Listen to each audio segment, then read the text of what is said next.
JEE main 2026 के इस question को गौर से देखिए। यहाँ एक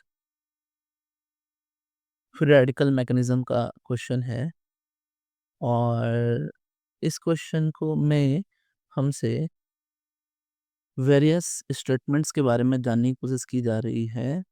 इसमें से एक है कि पेरोक्साइड क्या जनरेट करता है।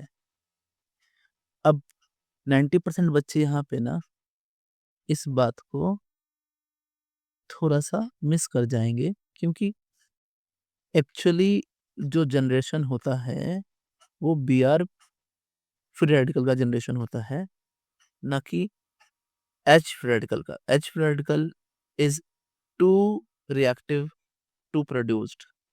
तो आइए और भी वेरियस स्टेटमेंट्स को हम यहाँ पर डिकोड करते हैं। आइए, एक-एक करके सभी को डिकोड करेंगे। एक बार क्वेश्चन मैं रीड कर देता हूँ। PH CH double bond CH2 in the presence of peroxide. So product is not given, but what are the statements regarding are correct, है ना? So पहले तो ये समझनी है कि स्टेटमेंट ए कह रहा है कि the reaction proceed through more stable radical intermediate, है ना? तो पहले तो हम ये आइडेंटिफाई करते हैं कि आखिर ये रिएक्शन कैसा है ना? सो जैसे यहाँ है pH CH double bond and CH2 एक पेरोक्साइड है जो कि है PHC double bond C double O twice, है ना? एंड साथ में है HBr, ठीक है? अब क्योंकि पेरोक्साइड प्रेजेंट है, तो क्या होगा ना कि ये जो पेरोक्साइड है, ये पेरोक्साइड टूटेगा और टूट के बनाएगा PHC double O free radical.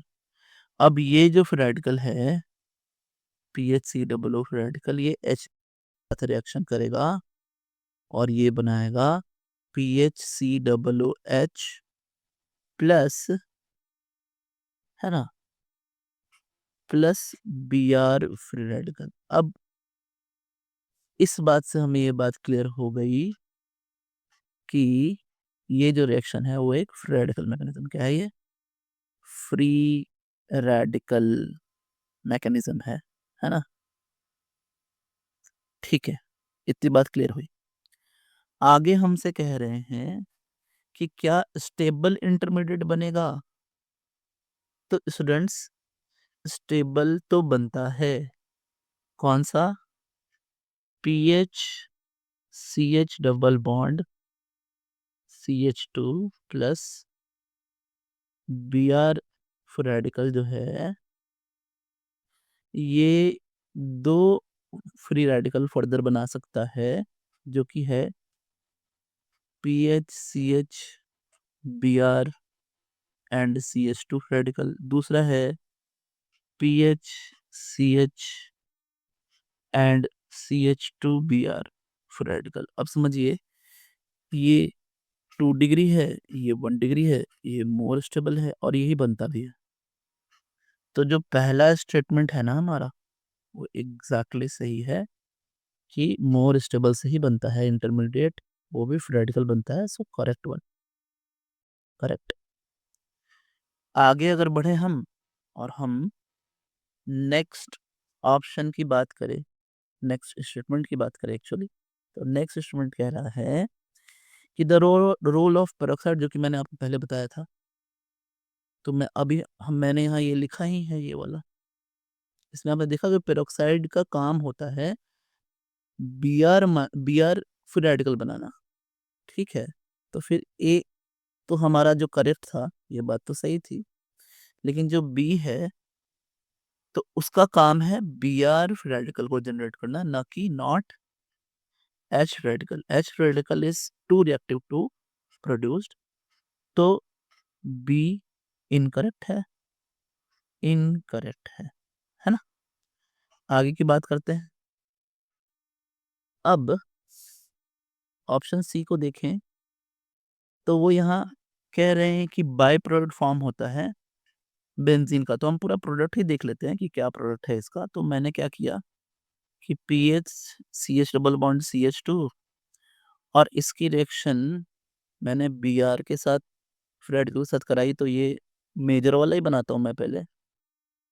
तो यहाँ पर हमें CH यहाँ पे रेडिकल और ये Br बन गया। अब फिर से ये HBr से रिएक्शन करके ये बनाएगा PH CH2 CH2Br plus Br radical. अब यहाँ से हमें ये बात क्या समझ में आई कि बेंजीन तो नहीं बनने वाला है। So benzene can not be formed. Benzene ये एक एडिशन प्रोडक्ट है, एडिशन रिएक्शन है, यहाँ बेंजीन कहाँ से बनेगा, है ना। It is addition reaction, addition addition reaction है, तो बेंजीन बनने की बात ही नहीं आती है। इसलिए सी जो है वो क्या हो गया, इनकरेक्ट हो गया। ठीक है, अगर हम डी के पास जाएं, option D, statement D actually, तो स्टेटमेंट डी कह रहा है कि 1 bromo 2 phenyl ethene is formed as minor product. यही है 1 ब्रोमो एंड 2 फिनाइल इथेन, है ना। यही है, ये तो मेजर है, ये तो हमारा स्टेबल फ्री रेडिकल से बना है ना। तो ये तो माइनर नहीं है, ये तो मेजर है। तो इसलिए डी भी क्या हो गया, इनकरेक्ट हो गया। ऑप्शन ई कह रहा है कि अगर the same reaction in the absence of peroxide proceed via carbocation, तो अगर हमने यहाँ पर पेरोक्साइड को हटा दिया और सिर्फ हमने HBr लिया, अब HBr एसिड है, H प्लस है यहाँ पर, तो फिर ये PH एंड CH3 प्लस बनेगा फर्स्ट स्टेप में, यानी कार्बोकेटायन बनेगा। और कार्बोकेटायन का मतलब ही है कि यहाँ पर, है ना, आयनिक मैकेनिज्म हो रहा है। तो यानी ई जो था हमारा ना, वो सही था, करेक्ट स्टेटमेंट।